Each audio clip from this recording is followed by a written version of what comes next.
오늘은 요한 3서를 여러분과 함께 읽어보려고 합니다. 본문에는 가이오와 디오드레베 그리고 데메드리오라는 세 사람의 이름이 등장하는데요. 여러분 저도 뭐 성경 많이 공부하지만 이름이 이렇게 익숙하지는 않죠. 한번 따라서 해볼까요? 가이오, 디오드레베, 데메드리오. 이름이 비슷비슷해요. 어떻게 비슷비슷한 것 같은데 어쨌든 이 세 사람의 이름이 등장합니다. 여기에 편지를 쓰고 있는 요한까지 포함하면 4명의 인물이 있죠. 이들 4사람의 관계가 어떻기에, 그리고 초대교회에서 얼마나 중요한 인물이고 중요한 사건이기에 성경 속에 포함될 정도의 서신이 되었을까요? 사실 우리가 영적인 일이다, 영적인 생활이다 라고 하면 뭐 좀 신령한 거, 예를 들면 교회 와서 예배 드리고 뭐 이런 것들을 생각하는데, 사실은 영적인 생활이라는 것이 다른 것이 아닙니다. 평범한 우리의 일상들이 모여서 영적인 삶이 됩니다. 우리의 삶이 평범한 삶이지만 그 속에서 영적인 삶을 살게 되는 거죠. 그래서 우리 한자에도 그런 말이 있습니다. 평상심시도, 평상심이 도다, 이런 말 하는데요. 뭐 시자를 써서 좀 백화체 일반 말투처럼 보여서 평상심 즉 도, 뭐 이렇게 해야 될 것 같아요. 우리가 평상시에 마음 먹은 평상심이 아니고 항상 유지하는 그 마음, 어떠한 상황이 바뀌더라도 어떠한 상황에서도 변함없이 끊임없이 가는 그 마음, 평상심이라고 그러거든요. 그게 바로 도다라고 하는 것처럼 우리가 어떤 특별한 일들이 영적인 생활, 영적인 삶이 아니고 우리가 살아가는 이 평범한 일상들이 모여서 영적인 삶이 됩니다. 그래서 우리가 요한 3서를 이해하기 위해서 이들 각각의 이름들과 활동을 기억해야 하겠습니다. 다시 기억할 수 있겠습니까? 저자인 요한이 있고 수신자인 가이오가 있는데, 그 두 사람 사이에 디오드레베라는 사람이 있고 데메드리오라는 사람이 있습니다. 한번 이름을 기억하면서 우리 요한 3서를 읽도록 하겠습니다. 요한 3서 1장 1절입니다. 장로는 사랑하는 가이오에게 나는 그를 진리 안에서 사랑한다 라고 되어 있습니다. 요한 3서의 발신인은 요한으로 알려져 있습니다. 서신에서 장로라고 표현되는 사람이 바로 요한이라는 것이죠. 우리는 발신인에 대한 학자들의 여러 복잡한 논란들을 뒤로하고 전통에 따라서 그리고 편의상 요한 3서의 저자 역시 요한복음과 요한계시록의 저자인 사도 요한으로 여기고 편지를 읽도록 하겠습니다. 요한 3서는 발신자 자신을 장로라고 호칭합니다. 우리 교회가 장로교회인데요. 장로교회가 다른 교회하고 어떻게 다르지? 여러분들이 알고 있는 교회 이름이 장로교회, 감리교회, 침례교회 뭐 이런 등등의 교회들이 있을 텐데요. 우리가 이 장로교회라는 제도가 어떤 제도인가를 이해하려면 정치적인 제도로 연결시켜서 이해하면 쉽습니다. 정치에 보면 왕정이 있죠. 왕은 태어날 때부터 왕이어가지고 죽을 때까지 왕이잖아요. 이 왕정으로 정치를 하는 교회를 우리가 천주교, 로마 카톨릭 이렇게 말합니다. 그런데 대통령제가 있습니다. 대통령제는 죽을 때까지는 하진 않지만 임기가 있어서 임기 동안 전권을 휘두르죠. 자기가 임명하고 싶은 사람 임명하고 승진시킬 사람 승진하고, 이 대통령제를 우리가 교회에서는 감독제라고 그러는데 이 감독제를 사용하고 있는 게 감리교입니다. 그래서 감리교는 대감독이 한번 되면 5년 임기 동안 감리교 전체를 통솔을 하죠.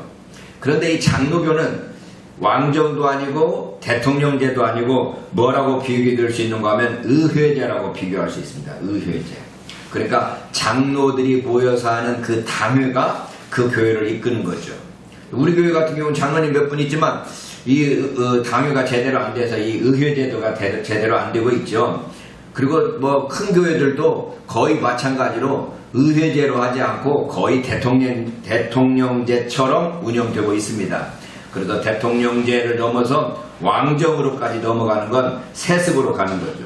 내가 왕이니까 내 아들이 왕 돼도 되지 하면서 세습까지 가는 건 왕정까지 간 거지만, 대통령제처럼 장로교를 운영하지만, 저는 예담 장로교회, 예담교회라고 하지 않고 꼭 예담 장로교회라고 하는 건 우리 교회 전체가 좀 장로처럼 좀 내각제로 내각제처럼 모든 일들을 함께 운영하고 함께 대화하고 이래서 목사가 할 일이 별로 없는 그런 교회가 됐으면 좋겠다 하는 마음으로 제가 장로교회를 강조하는데, 한국 사회에서 이 장로교로 운영한다라는 게 쉽지는 않은 것 같고, 그러다 보니까 이제 교회 부흥도 좀 쉽지 않은 것 같고, 막 대통령이 막 밀어붙이면서 이렇게 합시다 저렇게 합시다 해야 교회가 으쌰으쌰 힘이 되는데, 여러분들이 안 하면 나도 안 할랍니다 하면 앉아 있으니까 다 같이 그냥 앉아 있는 거죠. 예. 그래서 교회가 별로 부흥하지는 않지만, 이 장로교회가 제대로 가동되면 그 어떤 그 제도보다 시너지 효과가 큰 제도가 이 장로교회라고 생각을 합니다. 그런가 하면 여러분들이 알고 있는 침례교는 회중교회라고 합니다. 회중제, 정치제도로 표현하면 직접 민주주의제. 그래서 목사를 누가 세우느냐? 여러분들이 세워요. 30명 정도 모여갖고 이 중에 홍찬혁이가 좀 그럭저럭 성경도 알고 말도 잘하는데, 그럼 여러분들이 홍찬혁을 앞에다 놓고 목사 한 수를 딱 주는 겁니다. 오늘부터 네가 우리 교회 목사야. 그러면 그때 그 양반이 신학교 가서 공부도 하고 성경을 연구하면서 이제 목회를 사는 거죠. 이걸 회중교회라고 합니다. 이 회중교회를 우리나라는 거의 이단시하죠. 예를 들면 여러분이 알고 있는 박옥수 목사님, 이런 사람들 구원파, 이런 교회들이 사실은 회중교회를 삼아서, 그런 교회들은 사실 목사를 안 세웁니다. 그냥 대표자로 설교 말씀 전하는 사람으로 세우는데, 이제 박옥수나 이런 사람들은 그 회중교회의 전통을 무시해버리고 내가 목사다 하면서 자기가 왕권을 휘둘러 버리니까 이단 소리 듣게 되는 거죠. 회중교회가 있습니다. 그런가 하면 여러분들이 잘 알고 있는 퀘이커교도나, 또는 우리나라는 거의 보이지 않는 형제단, 또는 우리나라에서도 지금 읽고 있는 지방교회라고 하는 워추만리 교회, 이런 교회들은 무교회주의입니다. 교회가 없다는 이야기가 아니라 교회 내에 조직들을 없애버립니다. 그래서 목사도 없고 장로도 없고 집사도 없고 다 형제 자매예요. 그래서 그 교회 같은 데 가보면 설교하는 사람이 따로 없습니다. 그 중에 여러분들 중에 오늘 내가 은혜 받았습니다 하고 나와서 설교하는 거죠. 내가 오늘 이런 말씀으로 은혜 받았는데 여러분 저도 이 말씀 한번 생각해 봅시다 하면서 여러분 중에 일어나서 누군가 막 설교하는 거예요.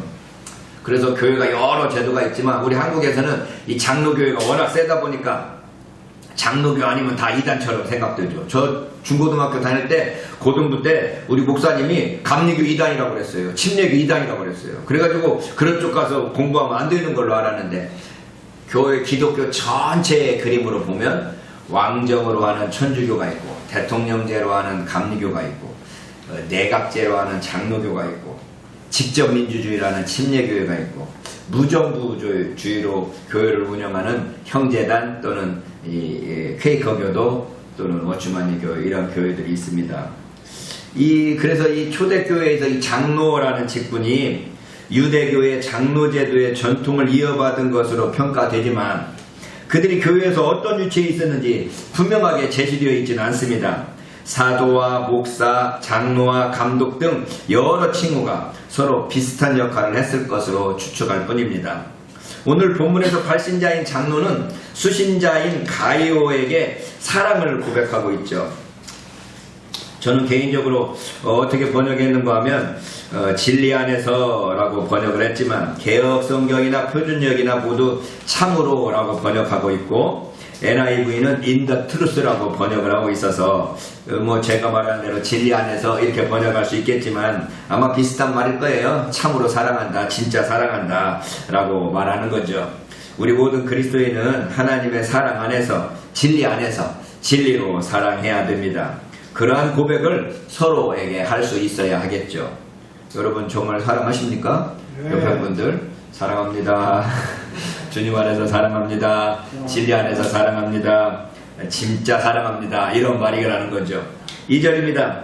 사랑하는 자여, 나는 너의 혼이 잘 되는 것과 같이 잘 되고 건강하기 위하여 모든 일에 관하여 너를 기도한다. 이렇게 번역해놨지만 우리가 2절로 개혁성경으로 유효죠. 사랑하는 자여, 내 영혼이 잘된 같이 네가 범사에 잘되고 강건하기를 내가 간구하노라. 이 말씀만큼 우리 한국교회에 유명한 말씀도 없을 것 같습니다.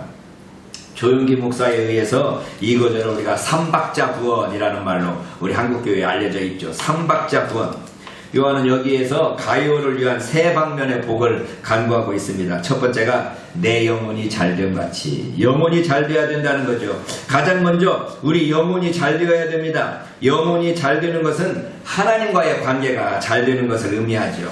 우리가 먼저 하나님과의 관계가 잘 되어야 됩니다. 이걸 우리 옛 부흥사들은 신통이라고 표현했습니다. 하나님과 통해야 된다. 하나님과 통해야 돼. 신통해야 됩니다. 하나님과 잘 통해야 합니다.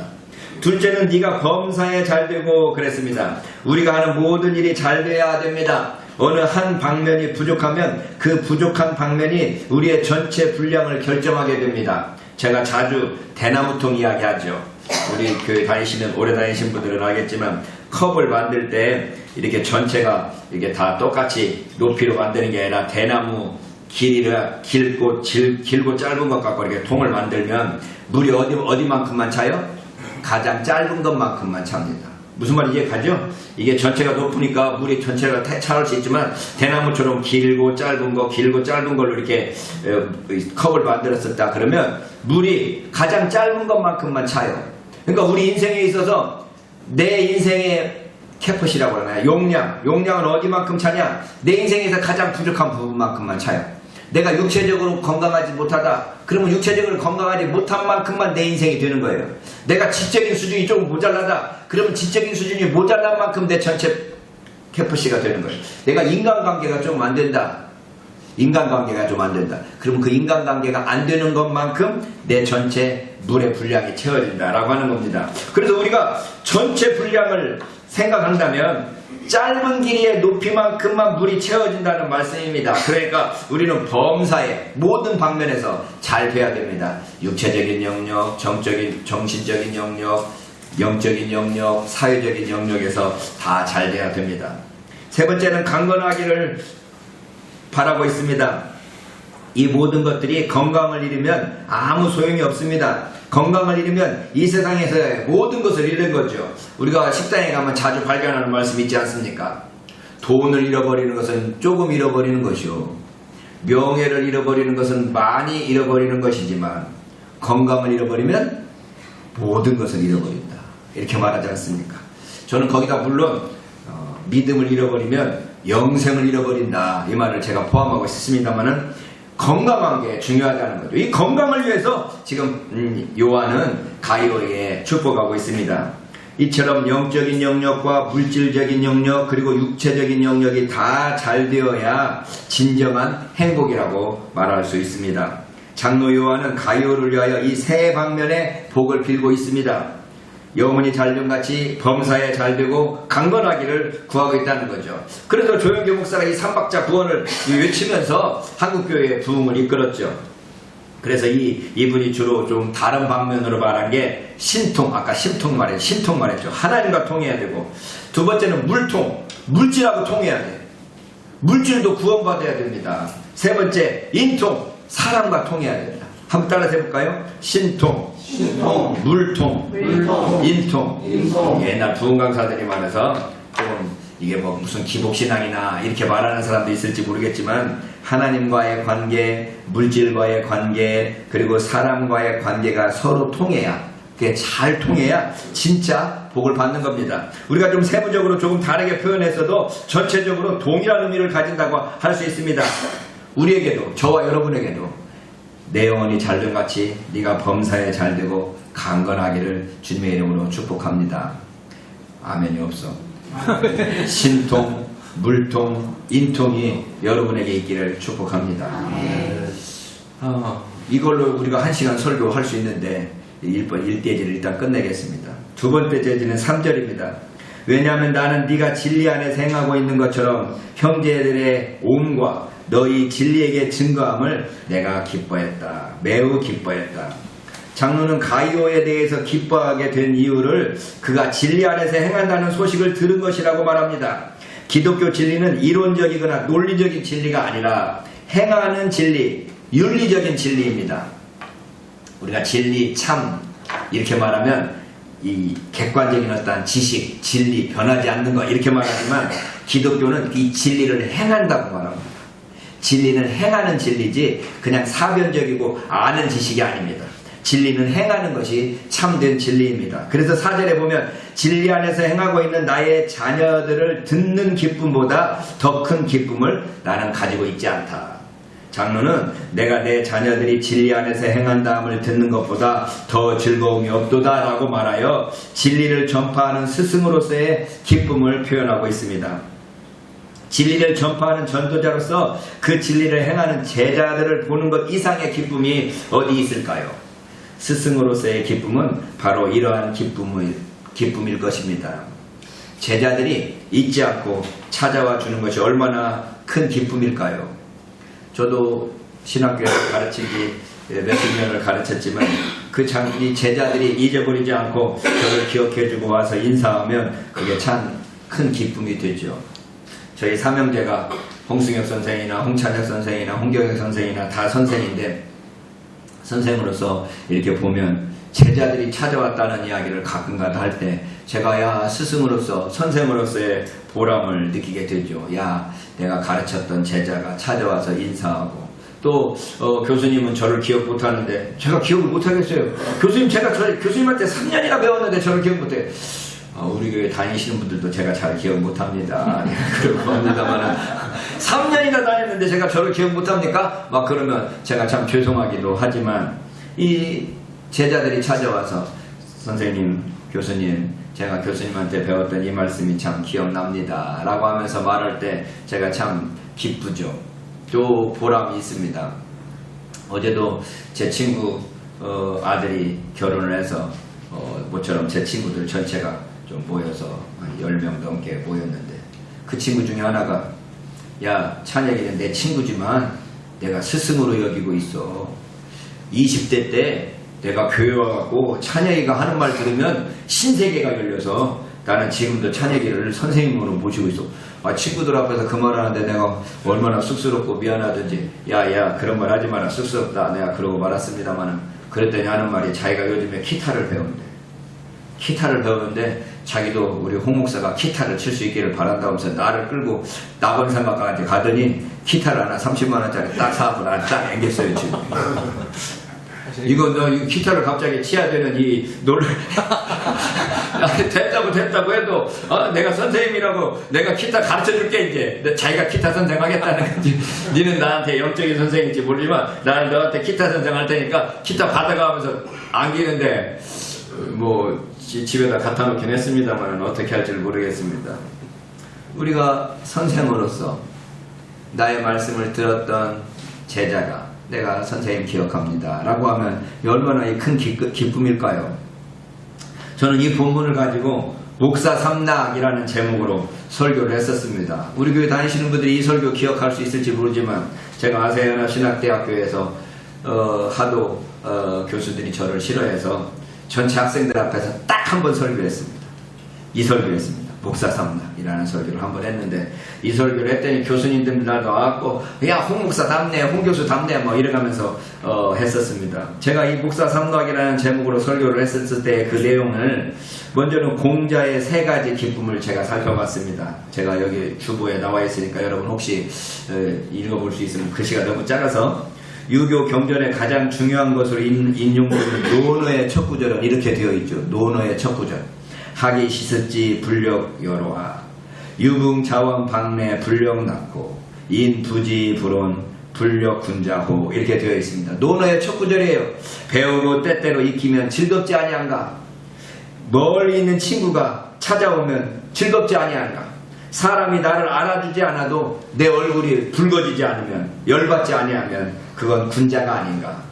공자가 말하고 있는 3가지 기쁨은 배우는 재미, 내가 날마다 공부하고 일일이 배우는 재미. 2번째, 친구가 찾아오는 재미.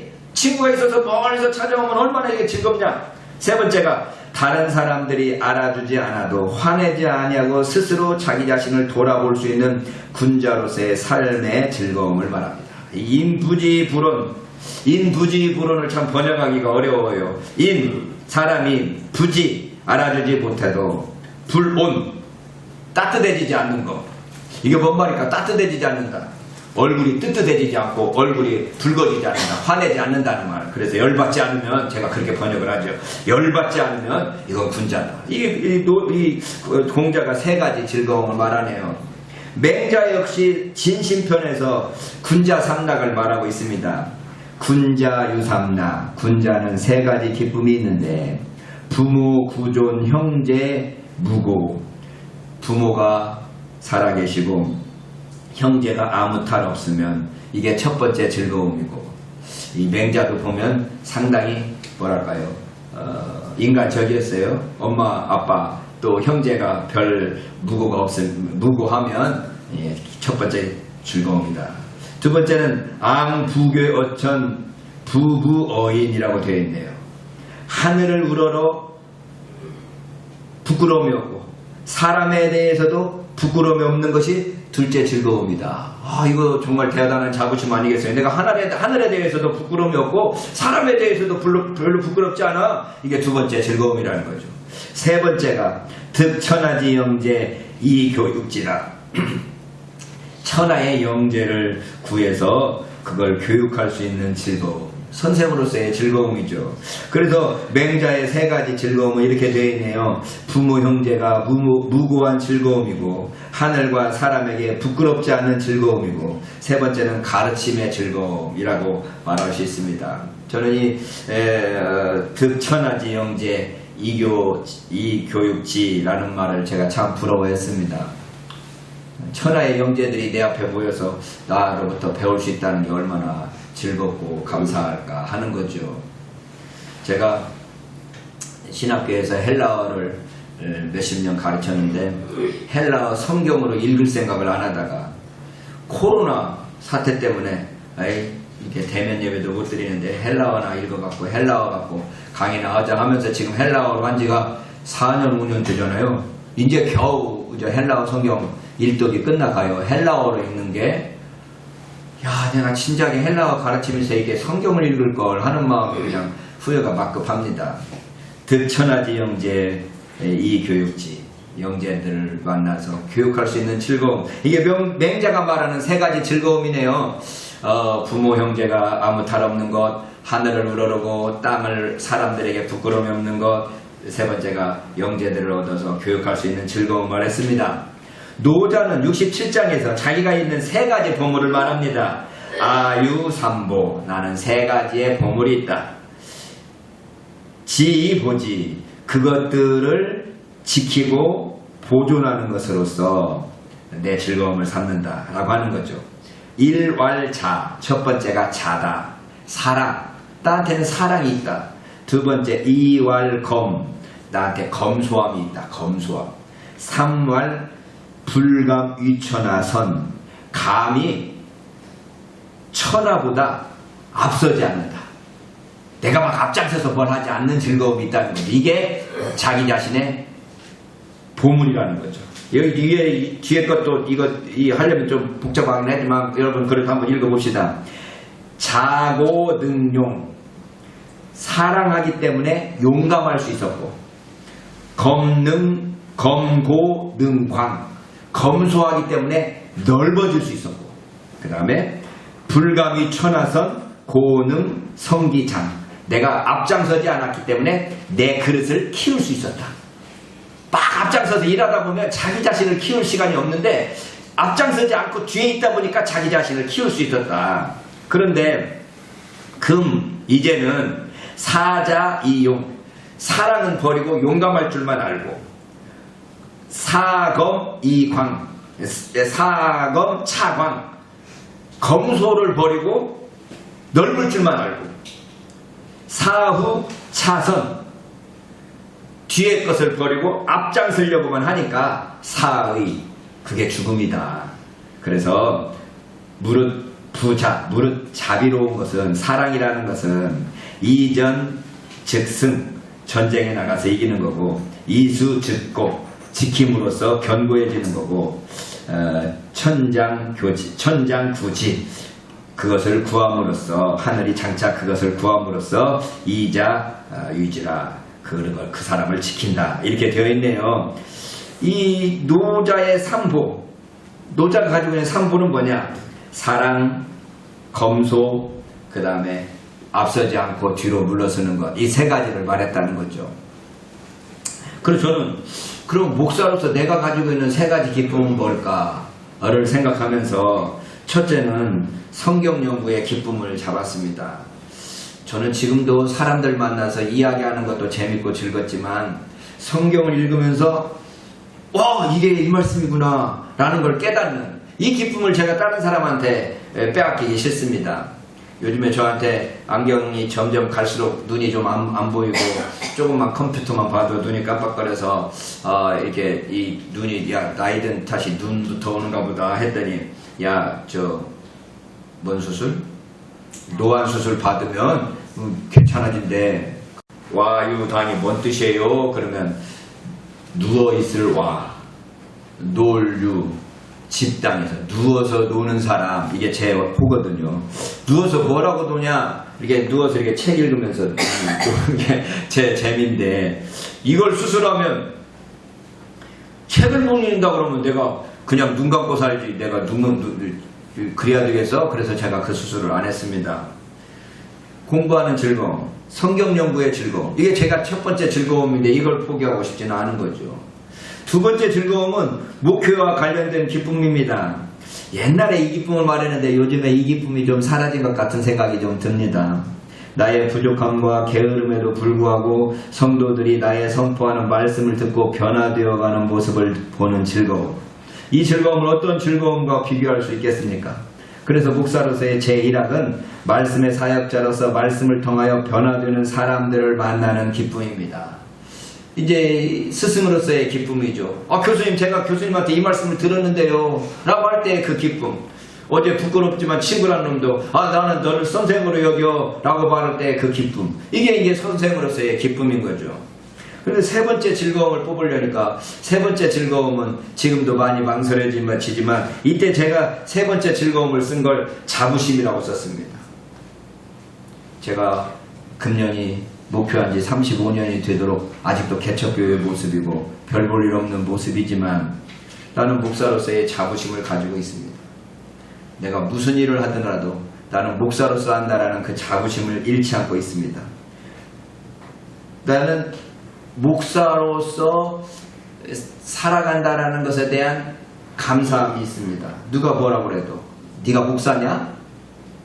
라고 하는 사람이 저한테 가끔 있어요. 가끔 있어. 왜냐? 뭐 제가 하는 것이 지들 보기에 목사답지 않게 보이는 모습들이 있겠죠. 자기들이 목사라고 하는 그림을 그려놓고 목사는 이런 사람인데 라고 그려놓고 나를 보니까 목사님 맞아요?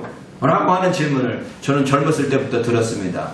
목사답지 않은 목사지만 진짜 목사로서의 자부심을 가지고 있는 목사. 이런 목사로서 저는 그런 목사로서의 자부심을 제 세 번째 즐거움으로 잡고 싶었습니다.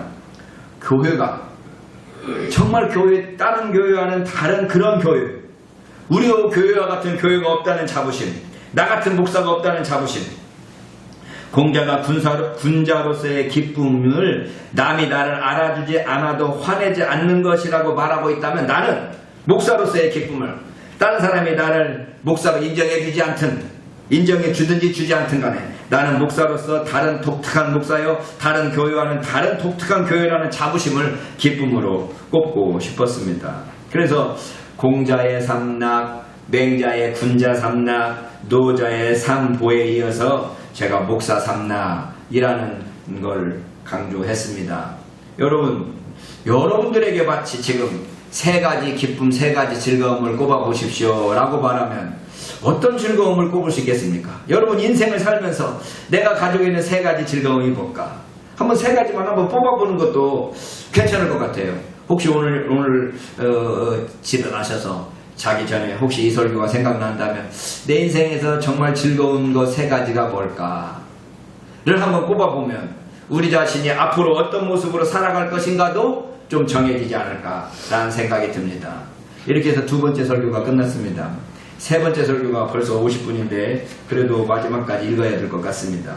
5절입니다. 만일 네가 형제들과 이 나그네들을 위하여 행한다면 네가 믿음을 행한다. 인사말을 마친 장로는 본격적으로 본문으로 들어가면서 먼저 수신자 가이오를 사랑하는 자여라고 부르면서 내가 무엇이든지 형제 곧 나그네 된 자들에게 행하는 것이 신실한 일이라고 칭찬하고 있습니다. 나그네 된 자들을 대접하고 봉사하는 일이 믿음의 일이며 신실한 일이라는 것입니다. 그래서 예로부터 나그네를 대접하는 것이 미덕입니다. 지나가는 과객들을 대접하는 것이 미덕입니다. 어느 글을 읽었더니 우리나라에 왜 여관업이 발달하지 않았나? 뭐 지금은 사방팔방에 여관 호텔이 있지만 옛날에는 왜 여관이 없었을까? 왜 없었을 것 같습니까? 옛날에는 동네의 가장 부유한 집, 가장 큰 집에서 항상 나그네들을 대접하는 문화가 있었다는 거예요. 여러분 자주 듣죠? 문 두드리면서 이리 오너라! 그러면 하인이 오잖아요. 어서 오셨습니까? 나 지나가는 과객인데 하루 저녁 묵으려고 왔소. 이런 문화가 있었다는 거예요. 큰 집에. 근데 요즘에는 목사가 집에 간다고 하는 신방도 싫어하죠. 목사님 뭘 집에 오셔요. 바깥에서 식당에서 밥 먹읍시다. 신방도 싫어하는 모습이 되어버렸습니다마는 옛날에는 초대교회 성도들 역시 어느 지역이든 그리스도인들이 있으면 그 가정에서 머물 수 있었고 대접받을 수 있었습니다. 저도 대학교 떨어지고 집을 가출해서 15일 동안 가출해 돌아다녔는데요. 가출했을 때 어딜 다녔냐? 교회 다녔어요. 교회 가면 거기서 먹여주고 재워주고 어느 교회는 용돈도 주더라고. 힘내라고. 옛날에 그랬어요. 그게 80년대예요. 80년도에 80년. 지금부터 40년 50년 전 이야기라고. 근데 지금은 이런 문화가 없어져 버렸어요. 부흥사 가도 부흥회를 가도 옛날에는 교회 성도들 중에 장로님 집, 집사님 집 깨끗하게 방 하나 치워갖고 거기서 잤어요. 요즘에는 목사님들 가면 호텔, 여관. 여관은 가만 안 계죠. 여관은 안 보내주죠. 호텔이라고 이름 되어 있는 거 꼭 그런 데서 보셔야죠. 접대하는 문화가 사라져버렸어요. 근데 이 장로는 나그네 대접하는 일을 신실하게 행하니 가이오에 대해서 칭찬하고 있는 거죠. 네가 나그네들을 위해서 행하는 그 일이 참 신실한 일이다. 6절 그들은 교회 앞에서 너의 사랑에게 증거하였다. 그들을 잘 보낸 너는 하나님의 합당하게 할 것이다. 가이오로부터 나그네 대접을 잘 받은 형제들이 그를 칭찬하며 그의 사랑을 증거합니다. 장로는 가이오에게 그것이 하나님에게 합당한 일이라고 말하고 있습니다. 나그네를 대접하듯 특히 주님의 종들을 대접하는 일이 하나님 앞에서 합당하다는 것입니다. 7절입니다. 왜냐하면 그들은 그 이름을 위하여 이방인들로부터 아무것도 취하지 않으면서 나갔다. 그들은 주의 이름을 위하여 나가서 이방인들에게 아무것도 받지 않았다는 겁니다. 그들은 복음을 전파하면서 이방 사람들에게 아무것도 받지 않았습니다. 거저 받았으니 거저 주라는 주님의 말씀에 순종하면서 복음을 전한 것입니다. 내가 공짜로 받았으니까 공짜로 전한다 하면서 복음을 전했다는 거죠. 자본주의 사회에서 이 가르침을 순종하고 실행하기는 쉽지 않습니다. 저도 일평생 지금도 요즘에는 그 마음을 조금 바꿔야 되나 하는 생각도 하지만 이 교회의 헌금 가지고 내 생활비 쓰고 내 모든 뭐를 사례금 받고 하는 것들에 대해서 조금 꺼리낌이 있었습니다. 그래서 지금도 제가 교회에서 사례비 안 받고 어떻게든지 자비량 하려고 노력하는데 그 결과가 뭐가 됐냐 그러면 각시 앵벌이 시켜서 먹는 모습이 되어버렸어요. 가정으로서의 책임감 또는 가장으로서의 수입 없는 그런 모습이 돼버리니까 각시 어린이집 시키고 각시 다른 일 시키고 이래가면서 와이프 앵벌이 시켜서 먹는 목사가 돼버리다 보니까 이게 잘하는 건가 라는 생각도 들고 교인들도 목사님은 그냥 목사님이나 하세요 그러는 것 같아서 나는 돈 못 버는 이 자본주의 사회에서 돈 한 푼 못 버는 이런 무지랭인가 라는 생각이 막 좀 들어서 대학 동기들을 만나서 야 나는 목사 아니면 할 일이 없었을 것 같은데 니들은 참 직장생활 가서 잘들 적응한다. 내가 목사 아니었으면 못해서 먹고 살았을까 하는 생각이 든다. 그랬더니 친구랑 놈이 하는 야 닥치면 다 적응해. 니도 직장 갔으면 잘했을 거야. 그러길래 내가 위로를 받았습니다. 그래도 니들이 나를 좀 인정해주고 그래도 너도 갔으면 잘했을 거라는 말 해주는구나. 나는 지금 생각해보면 이 거저 받았으니 거저 주라는 주님의 말씀을 순종하기 위해서 뭘로 순종한다고 그렇게 살았지만 알고 보면 이 돈 그러잖아요. 이 돈이라는 게 원수라 못 벌으니까 여보 나 이거 해야 되는데 돈 좀 줘 이렇게 말할 때마다 이 속에서 이 자존감, 내가 어디 가서 뭐라도 사면 못 벌어 막 이런 생각들 막 들 때마다 나도 이 교회에서 얼마라도 벌라고 그럴까 생각도 들고, 이 사람들이 거저 받았으니 거저 주라는 이 말씀을 듣고 주님의 말씀에 순종하면서 복음을 전하면서 아무것도 안 받고 거저 줬는데 가이오 네가 그 사람들을 대접하고 먹여주니까 이 사람들이 고마워했다는 거죠. 8절에 보면 그러므로 우리는 진리에게 동역자가 되도록 하기 위해서 이런 자들을 영접할 의무가 있다. 그들이 복음을 위하여 그렇게 수고하고 헌신한다면 우리는 그들을 영접하고 대접할 의무가 있는 것입니다. 이것은 그들이 진리의 동역자로 수고하고 애쓴 일에 동참하는 일이 될 것입니다. 그래서 내가 주님을 위해서 그렇게 수고하는 사람들에게 이 도와주고 봉사하는 그 일을 나도 진리를 위하여 수고하는 자가 되는 방법이 된다는 거죠. 그들이 진리의 동역자로 수고하고 애쓴 일에 동참하는 것이 뭐냐 하면 그들과 함께 그들을 대접함으로써 진리를 위하여 수고하는 자가 되는 방법이라는 것입니다. 그것이 우리의 의무라고 마땅한 일이라고 장로는 가이오에게 말하고 있습니다. 제가 우리 교회 외부 강사들 특히 선교사님들을 자주 보시는데 그것은 제가 제 설교가 준비하기 싫어서 또는 설교 준비하기가 어려워서 그런다라고 말하는 사람이 간혹 있어요. 저 설교 준비 몇 주째까지 싹 준비해놓고 있지만 외부 강사 오신다 그러면 제가 모시는 건 첫 번째 여러분들이 제 설교만 듣지 않고 여러 목사님들의 설교를 들음으로써 좀 특별한 메뉴를 좀 먹을 수 있는 그런 기회들도 좀 드리고 싶고, 또 그분들 수고하는데 그분들에 대해서 교회가 조금이라도 좀 대접할 수 있기를 바라는 마음으로 외부 강사들을 모시고 있습니다. 이 지금 가이오는 이렇게 이방인들에게 아무것도 안 받고 수고하는 그들에게 대접하는 이 일이 하나님 앞에서 합당하고 우리의 의무이고, 그걸 통해서 우리가 그들이 진리에 대해서 수고한 그 수고에 우리도 동참하는 그러한 모습이 된다라고 칭찬하고 있습니다. 그래서 9절에 보면 나는 교회에게 무엇을 썼다. 그러나 첫째 되기를 좋아하는 디오드레베는 우리를 영접하지 않는다. 여기에서 장로는 디오드레베라는 사람을 거명합니다. 그는 이 편지의 발신인인 장로가 쓴 편지를 받아들이지 않았습니다. 그것은 그가 으뜸되기를 좋아했기 때문이라고 장로는 말합니다. 디오드레베는 다른 사람보다 앞으로 나서기를 좋아하고 대접하기보다는 대접받기를 좋아하는 사람이었던 것입니다. 그러니까 장로가 이렇게 해라라고 편지를 보내니까 그 편지를 버려버리고 자기 마음대로 했다는 거죠. 자기가 앞장서서 해버렸다는 거죠. 우리 사회에서 대접받기를 좋아하는 직업들이 있습니다. 여러분, 우리가 우스갯소리로 하잖아요. 세무서장, 경찰서장, 목사님, 이 세 명이 식당 가서 밥을 먹었답니다.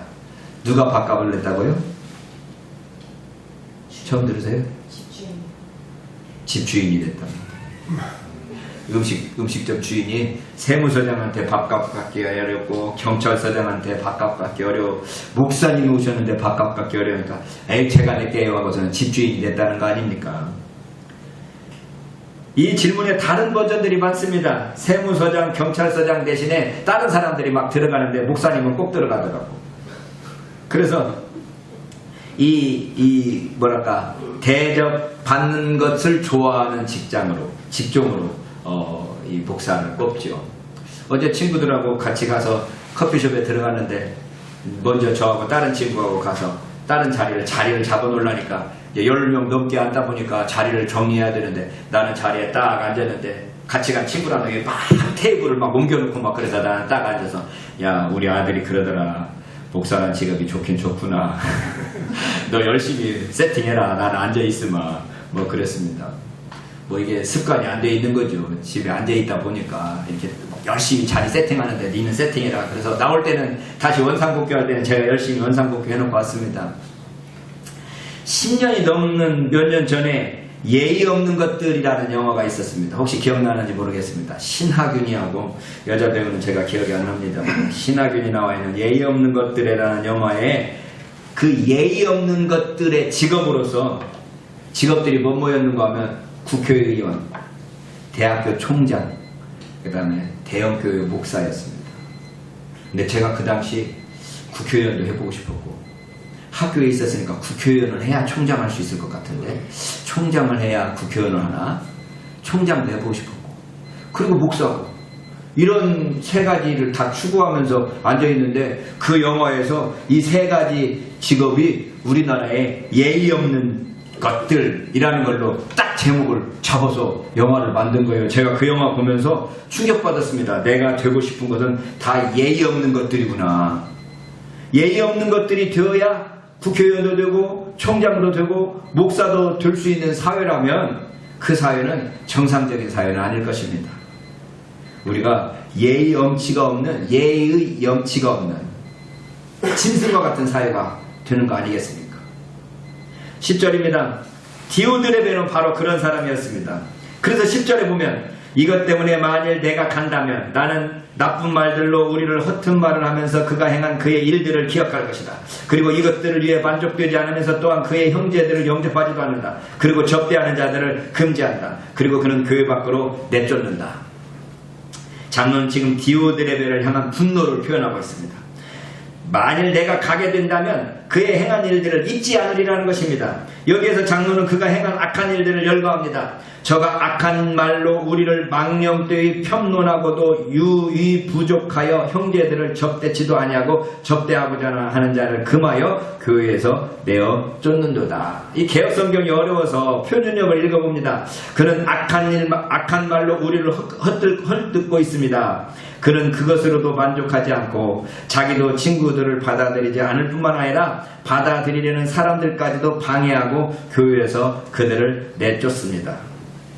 그는 이 디오드레베는 어떤 사람이나 저가 악한 말로 우리를 망령되이 편론하고도 표준역은 그는 악한 말로 우리를 헐뜯고 있습니다 라고 되어 있네요. 망령되다는 말도 어렵고 편론하다는 말도 어렵죠. 한자를 사용하기 때문이죠. 우리는 요즘에 이제 한자어 대신에 다 영어를 사용해서 저는 아무래도 한자가 편합니다. 근데 요즘에는 다 영어로 써갖고 어제도 예식장 찾아가는데 예식장 이름이 뭐 길게 5장가 6장가 되어 있어요.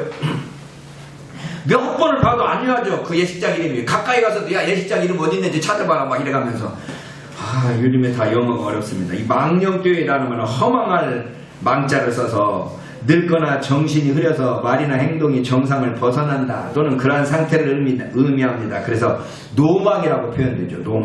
노망된 말을 편론이라는 말도 떨어뜨릴 편자를 써서 남을 헐뜯어 말함 또는 그런 말을 가리킵니다. 그러니까 그가 악한 말로 우리를 헐뜯었다 그런 말이죠. 디오드레베가 악한 말로 장로와 나그네들을 헐뜯고 비방했다는 것입니다. 유의 부족하여 이 어려운 이 한자를 쓰네요. 유의 부족. 오히려 유자에 할 유자에 부족합니다. 오히려 부족함이 있어서 이런 말이죠.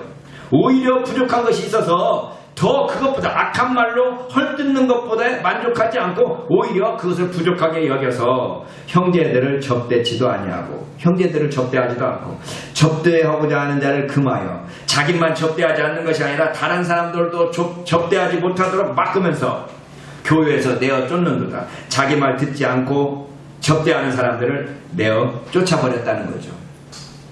교회에서 언제든지 문제는 나가야 할 사람은 안 나가고 나가지 말아야 할 사람이 나간다는데 문제가 있습니다. 악화가 양화를 구축한다. 나는 구축한다는 말이 뭔 말인가 했어요. 구축한다는 말이 뭔 말인지 아세요? 쫓아낸다는 말이에요.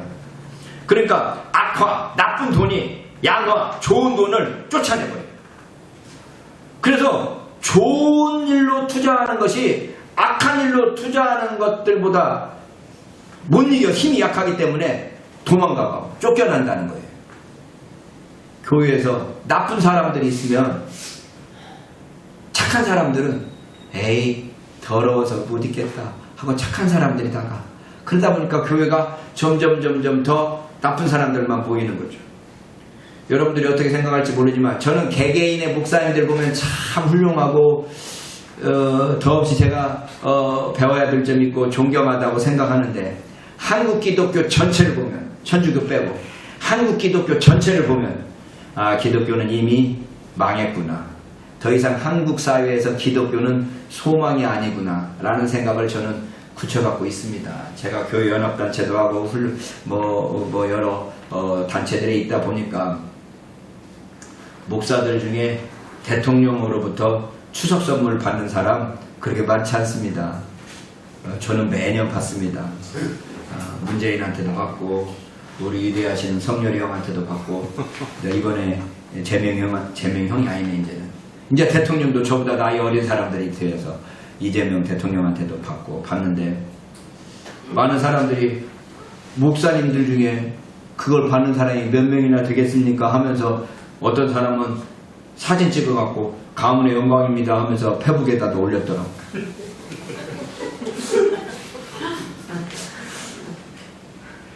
근데 저는 한편으로 그런 단체에 가서 일할 때마다 한국 기독교는 더 이상 소망이 없구나. 그럼 내가 할 일이 뭘까? 나도 막 교회 부흥을 위해서 막 이 힘을 쓰면서 막 어시어시 하면서 교회를 키워야 되나? 아니면 내가 할 일이 뭘까?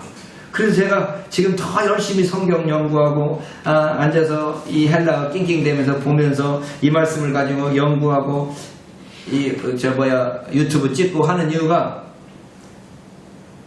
지금 한국 기독교가 할 일은 더 이상 없다. 그렇다면 뭐냐?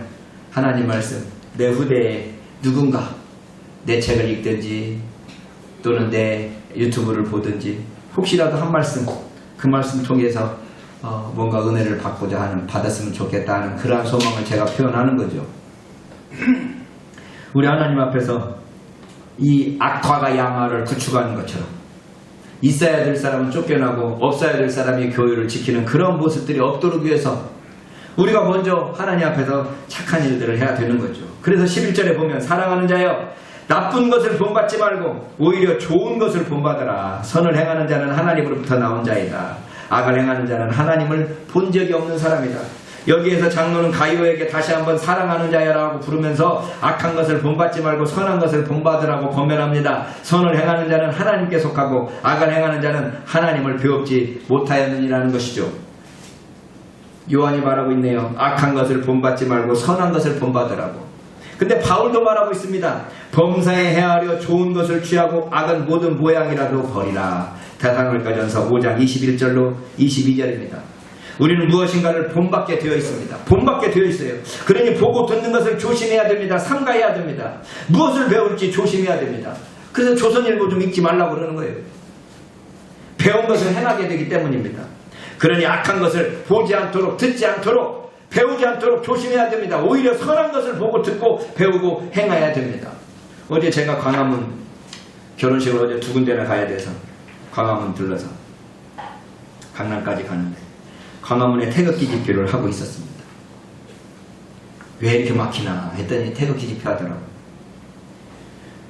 연설을 하는 사람이 목사인지는 모르겠지만 김대중 그러면 빨갱이 노무현 빨갱이 문재인 빨갱이 이재명 빨갱이 제가 가는 동안 그걸 계속이죠. 여러분 비판하기는 쉽습니다. 빨갱이라고 욕할 수 있죠. 빨갱이 같은 정책들을 하니까 빨갱이처럼 보일 수 있을지도 모르겠습니다. 그러나 대안을 제시해야지. 대안. 그 새끼 죽여야 돼. 그럼 죽이면 뭐가 있는데? 대안. 여러분 비판하기는 쉽습니다. 대안을 제시할 수 있어야 돼요. 선을 행하는 자는 하나님께 속하고 악을 행하는 자는 하나님을 배웁지 못하였느니라. 태초부터 분명한 진리가 바로 이것입니다. 착한 일을 행한 자는 하나님께 속하고 악을 행한 자는 하나님께 속하지 않았다는 것입니다. 악을 행하는 자는 하나님을 배웁지 못할 것입니다. 우리가 하나님을 만난 자들이라면 하나님을 뵌 자들이라면 당연히 선을 행하며 선에 속하게 될 것입니다. 착한 일을 하게 될 것입니다. 12절 데메드리오는 모든 사람에 의하여 그리고 같은 그 진리에 의하여 증거를 받았다. 그리고 우리 역시 증거한다. 그리고 너는 우리의 증거가 진리라는 것을 알고 있다. 여기에서 장로는 다른 한 사람을 거론합니다. 데메드리오라는 사람입니다. 그에게 대하여 증거하는 사람을 장로는 여럿을 열거합니다. 데메드리오는 무사람에게도 진리에게도 증거를 받았으며 우리도 증거하노니 너는 우리의 증거가 참된 줄을 아느니라. 데메드리오를 증거하는 사람들이 누굽니까? 첫째, 데메드리오는 무사람으로부터 증거를 받았습니다. 착한 일을 하는 것은 모든 사람이 알게 되어 있습니다. 둘째, 데메드리오는 진리에게도 증거를 받았습니다. 표준역에 의하면 그 진실한 사람이 스스로 그렇게 평하여 주었습니다. 그렇게 착한 일을 하면 착한 일한 그것이 스스로를 증거하게 되어 있습니다. 셋째, 장로를 포함한 우리가 데메드리오를 증거합니다.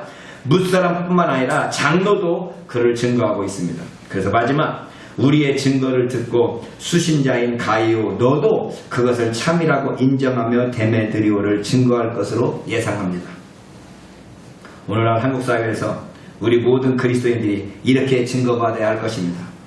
무사람으로서 증거를 받아야 되고, 우리가 하는 착한 일이 우리 스스로를 증거해야 하며, 우리 가까운 스승과 우리 자신도 스스로 이렇게 증거해야 할 것입니다. 그러나 현실은 정반대로 인정받지 못하고 있는 것 같아서 안타까울 뿐입니다. 제가 요 며칠 전에 4컷의 만화를 봤습니다. 첫 번째 컷이 뚝뚝뚝뚝 하면서 예수 이름으로 전쟁하는 장면입니다. 두 번째는 예수 이름으로 목사님이 설교하면서 모든 돈을 끌어모으는 장면이었습니다. 세 번째는 예수 이름으로 다른 사람을 저주하는 모습이었습니다. 네 번째 컷에 장명소 해가지고 예수님이 또 서 있었습니다. 장명소 사람이 무엇을 도와드릴까요? 그랬더니 예수님이 하시는 말씀이 제 이름 좀 바꾸고 싶어요. 제가 그 만화를 보면서 많은 생각을 했습니다. 우리가 예수 이름으로 차별하고 예수 이름으로 저주하고 예수 이름으로 전쟁을 부추기는 이 모습 속에서 우리 주님은 내 이름을 저렇게 망령되이 쓰는 놈들 이렇게 하지 않을까요? 자, 몇 절 안 남았습니다. 이제 작별 인사라 간단히 끝내겠습니다. 13절. 나는 너에게 쓸 것을 많이 가지고 있다. 그러나 나는 먹과 붓으로 쓰기 원하지 않는다. 장로는 쓰고 싶은 것이 많지만 길게 글을 쓰고 싶지 않다고 말합니다. 내가 너에게 쓸 것이 많으나 먹과 붓으로 쓰기를 원치 아니한다 라는 것이죠. 먹과 붓으로 쓰기 싫다는 것입니다. 14절. 그리고 나는 너를 곧 보기를 소망한다. 그리고 우리는 입으로부터 입을 말할 것이다. 대면하여 말할 것이다. 그러죠. 오히려 얼굴과 얼굴을 마주보며 말하고 싶다는 것입니다.